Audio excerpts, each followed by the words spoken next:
Chapter 8, Episode 6. Saturday, as a rule that was seldom broken, was a day for breakfast with Zara and her father. Zara had another quick shower after making cuddle love to the somewhat drowsy little angel in their big bed. I've got a breakfast date with my dad downstairs.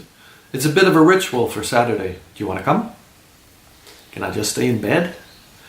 Whatever you want. I'll send up breakfast for you. I'll be back in about an hour. If you want, we can go out shopping or watch a movie, walk in the park, feed the ducks, go to the zoo, Botanical Garden?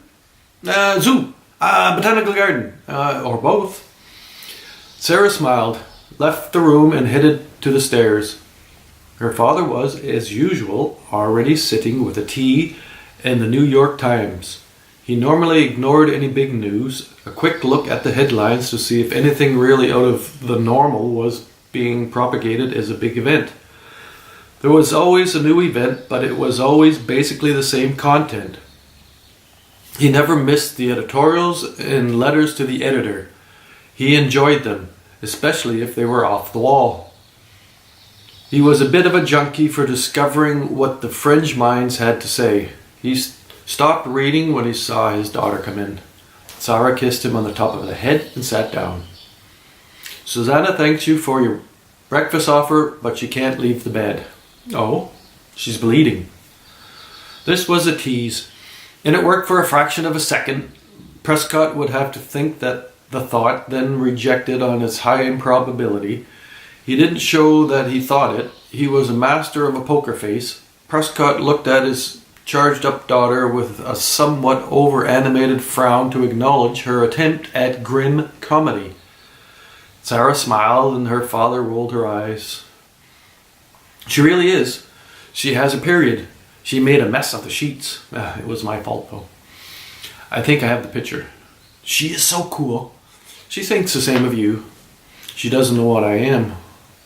No, she might not like that. Best we keep it in the family, our little family anomaly. I went to the park last night.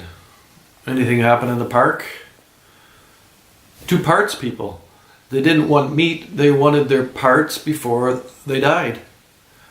They told me not to speak or turn around. They just wanted the body. They saw enough to know, or at least guess. The guy's heart was ripped out. It didn't surprise them. It was like they knew before they saw. They weren't shocked. I'll look into it. Look into it meant he would have them tracked down and he would decide if they were a good thing or a bad thing. If they were hard to find and they left no trace of the body, they would get temporary rat status, maybe even vulture status. They would be warned that they were being watched, and if it was suspected that they even considered stepping out of line, talking at all to anyone ever, they saw how it would end. Simply put, do not fuck with it. Whatever it is you think we might be, you will be eaten. Were you done? I had had enough. I was still chewing, but it was my last bite. They were irritating because they had found me and I hadn't heard them. So I guessed I was embarrassed. So I was upset with that. They weren't rude. They might have even said please. Parts are worth a lot of money. Sarah leaned over to the table and her father leaned in to meet her whisper. I saw one of ours. He spoke to me.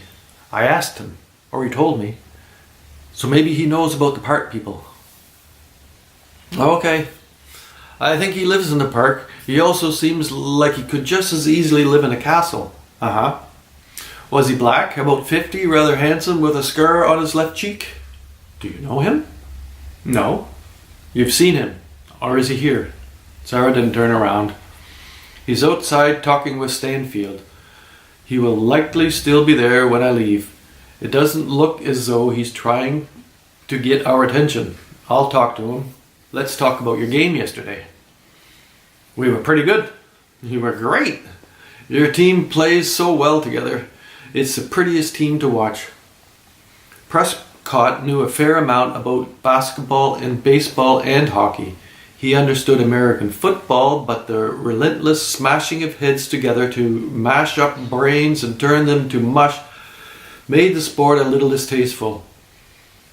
But if someone needed a lawyer to negotiate a sports deal, Prescott was that guy.